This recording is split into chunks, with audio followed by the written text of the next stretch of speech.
E aí, pessoal, como que a gente define, então, a fibrose pulmonar idiopática? Como a gente viu, o padrão radiohistológico dela é a PIL, é a pneumonia intersticial usual. Ela é dividida em 3 subgrupos aí, dos aspectos tomográficos. Então, a gente vai ter os padrões aí que são com aspectos típicos e também podem aparecer como aspectos possíveis ou inconsistentes. Quando a gente tem um aspecto típico na tomografia, o diagnóstico vai ser correto aí em mais de 90% dos casos. Então, o papel do radiologista aí é fundamental. Uma vez que a gente fecha um padrão de imagem que é típico, que é consistente com a fibrose pulmonar, com a PIL, a gente vai estar fazendo diagnóstico aí de mais de 90% dos casos, com certeza, tá?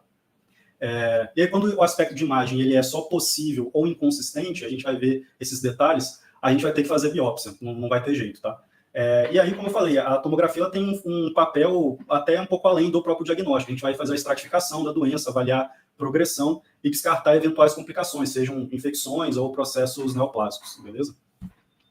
E aí, qual que é o padrão compatível? Então, esse aqui é o padrão que a gente vai bater o olho, achar todos os aspectos de imagem e falar, não, isso aqui é uma pneumonia intersticial usual. A gente tem que ter o faveolamento, que aí é o carro-chefe da PIL, tá bom, pessoal? Ele tem um gradiente, que a gente chama de gradiente ápico-basal. Isso aqui é um padrão super típico dessa doença. Mas o que é o faveolamento? A gente muitas vezes fica falando, aqui tem faveolamento, e às vezes não sabe o conceito, né? Faveolamento, basicamente, são múltiplos cistos formando camadas. E aí a gente tem que diferenciar o faveolamento da bronquiectasia, que tem uma diferença fundamental. A bronquiectasia, pessoal, se você fizer a reconstrução do exame, então a gente estava vendo no axial, viu uma imagem redondinha, não compre que aquilo é um faveolamento. Você vai colocar no plano coronal, no plano sagital, porque se essa estrutura se alongar, isso aí está mais provavelmente relacionado a uma bronquiectasia. O faveolamento, eles são múltiplos cistos em camadas, então eles vão ser bolinhas em todas as reconstruções, tá bom? Pode ou não haver bronquioloctasia de tração, tá? Isso aqui não é necessário ter para fechar o diagnóstico, mas a maioria das vezes tem. E a gente tem que ter também, na verdade, a gente não pode ter fatores aí inconsistentes com o padrão de PIL. Então, qualquer critério que não fecha aí com a PIL, a gente já não pode falar que é um padrão compatível. A gente vai ver quais são esses fatores aí. Então, aqui o faveolamento faz referência a esses favos de mel, né, esses múltiplos cistos aqui formando camadas. Então, o conceito de faveolamento é esse.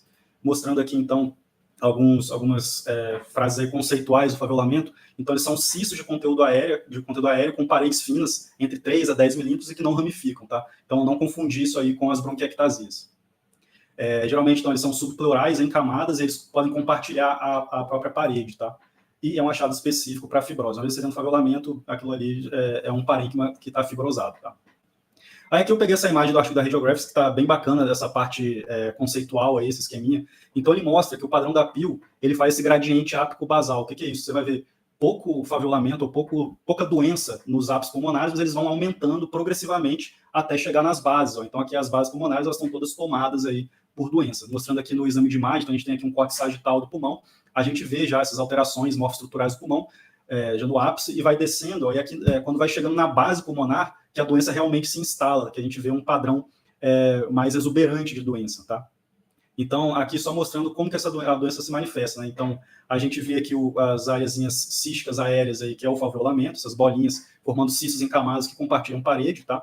As linhas azuis seriam as opacidades reticulares, ou seja, a alteração morfoestrutural do interstício em si, e essa linha vermelha que são as bronquiectasias que podem aparecer, tá bom? Então, o padrão de PIL é esse, eu quero que vocês guardem isso, faveolamento e padrão ápico-basal. Outra coisa importante ele não poupa a região subpleural, ele pega, tá? Isso aqui é um diferencial da PIN. Então, a PIL ela vai ter todos esses achados, faveolamento, gradiente ápico-basal e acometer a região subpleural, beleza?